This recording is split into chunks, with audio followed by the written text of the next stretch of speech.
our next comic coming up is one of my favorite graduates, and his name is Cole Miller. Put your hands together.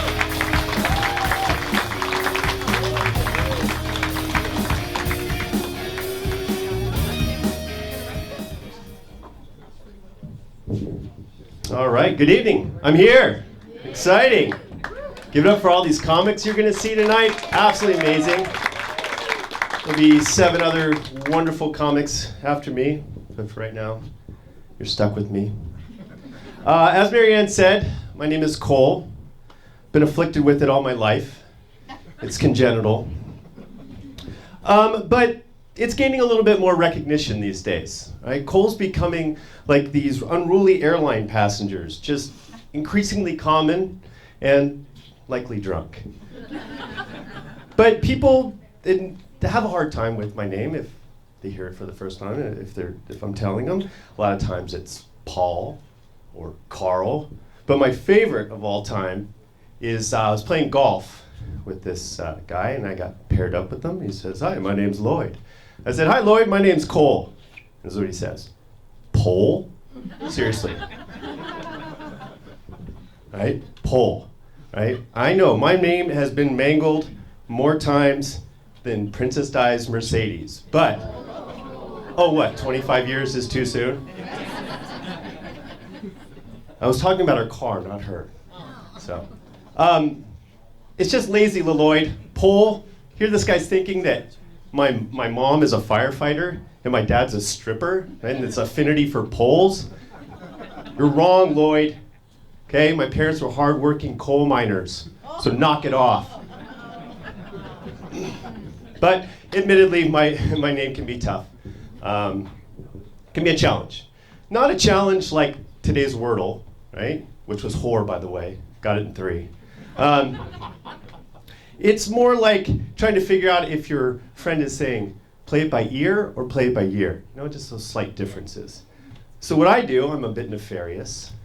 What I like to do, especially when I'm talking on the phone, I like to up the cold challenge, especially with these customer service reps. So they'll say, "What's your name?" "My name's Cole." Can you spell that?" "Sure.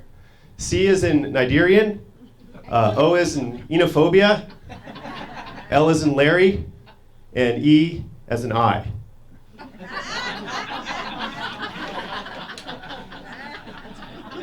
The silence tells me that I've reached maximum confusion. Kind of like right now. Nigerian, doesn't that word start with an N? Wrong. And here comes tonight's teachable moment. Thought you'd walk out here with just comedy. So Nigeria is a phylum of aquatic invertebrates like sea coral or king jellyfish from SpongeBob.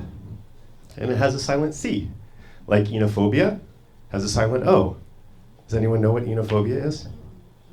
It's a fear of wine. Fear I see most of you do not have.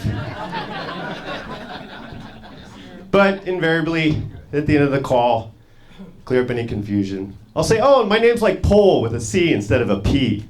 So that just kind of clears up any confusion. But I don't know if it's the years of eponymous anguish that I've suffered, but I've been seeing a therapist lately. And one of her big things is that I need more validation in my life. Right? It's good for your psyche, validation. So what I've been doing is I just head down to the liquor store and I buy a bunch of lotto scratchers, right? But I don't bother scratching them. I just hand them right back to the dude. He scans the barcode. That way he can tell me I'm a loser. And then everyone behind me knows I'm a loser. It's just really, really invalidating. But once in a blue moon, he'll tell me I'm a winner. But I'm thinking, well, Christ, he's just telling me what I want to hear. That's not helpful. So I just end up walking out of the session.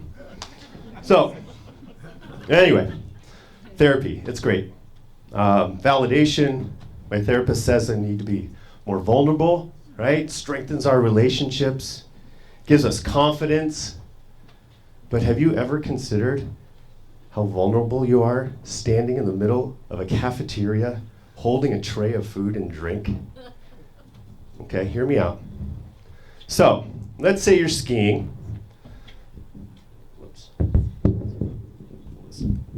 Let's say you're skiing.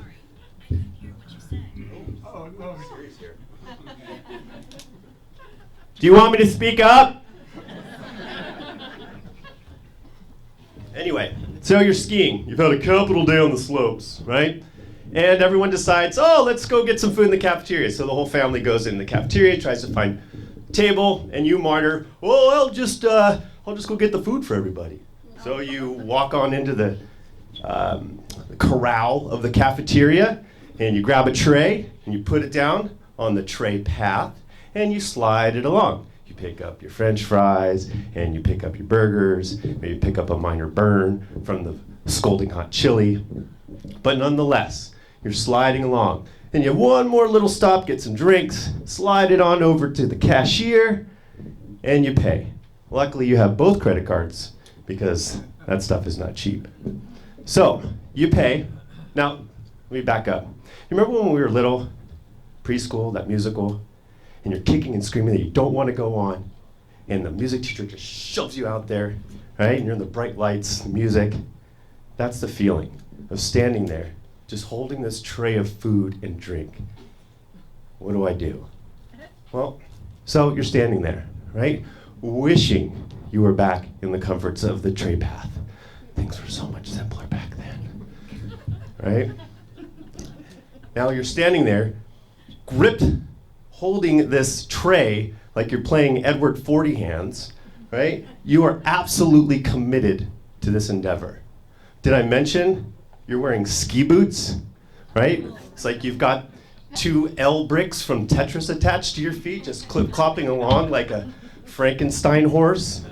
It is very, very difficult. So you're standing there, lost, confused. Where's my family? Where's my table? Standing there, can't do anything, right? You've got other people with their own Tetris ski boot dilemmas to deal with. You've got children at lower altitudes obscured by this full sheet of plywood you're holding on to, right? You can't see anything. So, you're holding on to this tray, trying to be confident, all right? And at this point, you've got the tray, and now, have you ever really noticed yourself holding a tray, right? When you're holding a tray, try holding a tray with your elbows in. It's nearly impossible, right? We're built like forklifts with airplane wings. We need wide load signs on us. We need those cars in front of us and behind us trying to clear a path. It's just brutal. Holding this stupid tray, just trying to bring food to people. So, invariably, some dude does not see the sign, okay, on you. It says wide load, and he hits you, bumps your big dumb elbows, and all those drinks, right, on this tray. Mini leaning towers of Pisa start to wobble more than Lindsey Graham. And at this point, the drink falls. Okay, you're not going to detach a hand to try and save this thing. No way. So you let it fall. Naturally, you want to pick it up because this prison-grade food is really expensive. All right? So what are you going to do? Are you going to perform the one-handed lean-down pickup? No, that food's going to slide down and join the rest of the drink on the ground. Okay, so where am I going to put my tray? Are you going to put it on another table? Can I put my piece of plywood next to your piece of plywood? All right, well maybe, how about the condiment bar? Put it right over there. Are you nuts? I can hear the people screaming because of the ranch that they didn't get. All right? It's terrible because of your tray. So, finally, after all this time, you see it, the table in the distance. It's there, confidence restored. So you take this stand-up paddleboard full of food and mosey it on over to the table. And now you've got to figure out, well, where am I going to put it down? All these hats and gloves and jackets and the fucking lunch that your sister-in-law had already brought for everybody. Thank you very much. I'm Cole.